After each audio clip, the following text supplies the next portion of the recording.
bad reputation, and it isn't just talk. If I could only give you everything, you know I haven't got. I couldn't have one conversation if it wasn't for the lies. And still I wanna tell you everything till I close my eyes. Suddenly I'm wrong. Hello, everybody. Welcome to the Atheist Experience. We are live. Today is October 26, 2008. Well, it's good that you point this out because, on the one hand, blurring the line really shouldn't be that big of a problem. When people in the past have said something like, well, do you believe in God? And I say no, and then they humorously go, well, you know, he exists. And I said, well, or anything like that. You know, do you believe in a coffee cup? Because it exists. Do you believe in monogamy?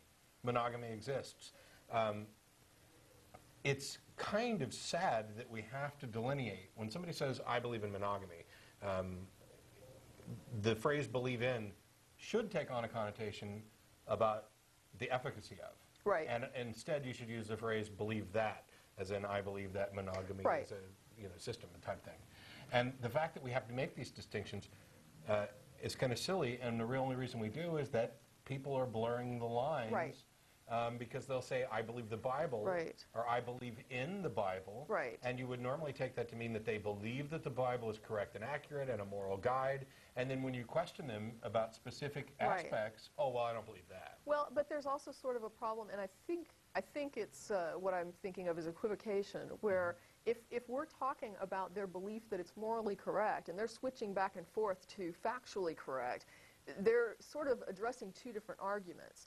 And so if I'm talking to somebody about what they believe, and their belief encompasses two separate things that can be clearly delineated, and they keep switching back and forth from one to the other during the dialogue, it becomes very difficult for me to have a linear conversation Right. with that person. Right.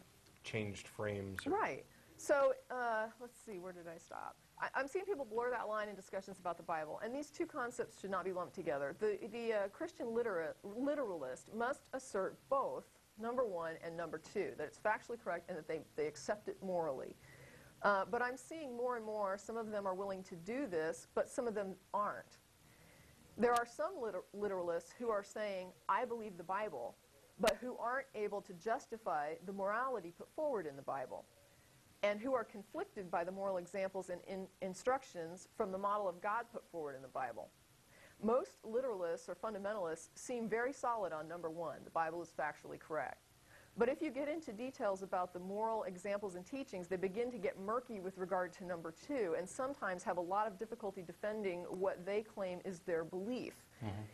Which makes no sense, since beliefs originate, when I'm saying my belief, that is something that originates within a person and is not externally imposed. So if it's my belief that X is moral, why should I feel conflicted in saying X is moral?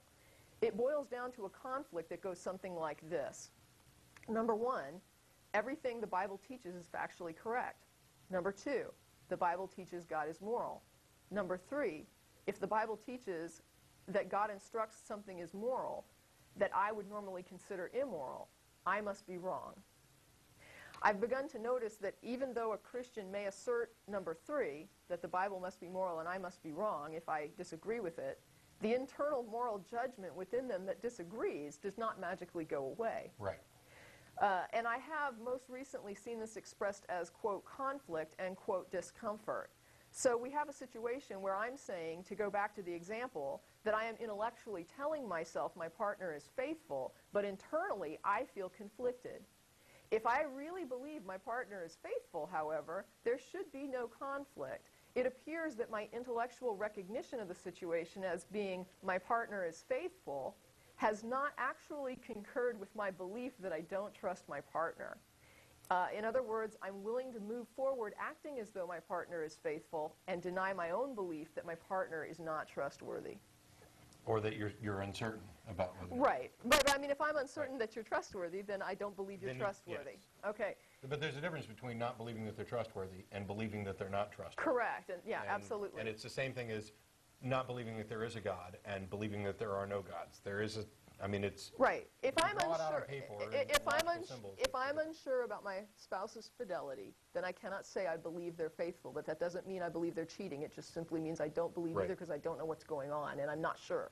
I understand that there are some literalist Christians who will assert that absolutely anything in the Bible that it says is instructed by God is moral. Yep. There are Christians who have no compunction about saying that. It's and the I brought you into this world, I can take you out. Right, thing. and so they're just like, whatever God commands, it's moral, I don't care what it is. That is not the person that I'm addressing today. Yeah, Because there's- that person literally has no beliefs. That person is simply saying it's all true and I simply just disregard that I have any beliefs at all. I don't question myself about this. I don't ask myself whether I agree with it. I simply do, I do agree with it. There's actually a with phrase other- that was with other- popular when I was going to church that was, God said it, I believe it, and that settles it for me. Right. And then that was corrected because some really anal retentive literalists found out that there's a huge mistake in there. And it's the same mistake to some degree that Tracy's pointing out. And so the new phrase became, God said it, that settles it. Doesn't matter whether you believe it or Right. not, that settles it. Right, and that's the point. It's like these are not people who they basically are saying, I have no right to question it, I don't question it, simply this is what's said, so it is right, period. I don't even think about it. I don't think about whether or not I agree with it. I don't ask myself whether or not I agree with it. I merely assert that I do agree with it because that's what's said. And that's not the person I'm talking about, because that person, as far as I'm concerned, has been absorbed by the meme.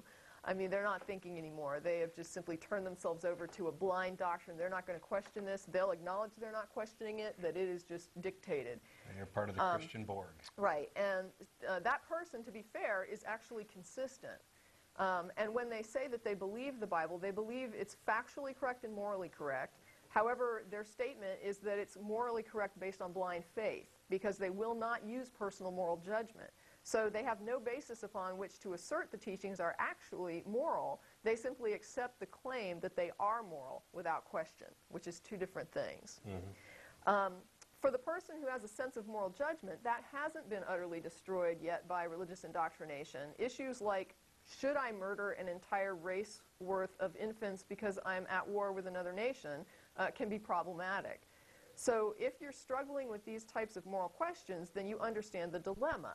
If I can't trust my own moral judgment, upon what grounds can I assert this command or example is moral? And the fact is, you can't. You either have to go blindly into the belief that an instruction is moral without being able to base that statement on any real moral judgment of your own, in which case you're really only supporting it whether it's moral or not. And you can't know whether it is moral or not. And further, you can't care. Or you have to be willing to say that if you can't trust your own moral judgment, you have no basis upon which to be asserting anything is moral or immoral. So if the Bible puts forward a model of God that instructs slavery, mass infanticide, genocide, cruel and inhumane punishments, and many other actions and systems that we would consider brutal or immoral today, how did any person come to the conclusion that God is moral in the first place? Even if I believed that Jehovah exists, when the Bible claims Jehovah is moral or righteous, wouldn't the support for that assertion be the way in which Jehovah behaves, whether morally or immorally? If the claim is made that Jehovah is moral, but he instructs atrocities, why should I believe the claim that Jehovah is moral? And if I believe God's own claim that it is moral on the grounds that I cannot judge, how would I ever know, even if a God exists, that I haven't agreed to follow an immoral God? And that's a huge dilemma. If your God says that he's moral and you buy that, then morality no longer matters at all. You are just obeying the fiat declarations of whatever. I mean, it'd be like saying, I'm the best husband you'll ever have, and I know that I beat you, but that's a good thing because it's for your own good. I mean, that's really what it comes down to. And it isn't just talk. If I could only give you everything you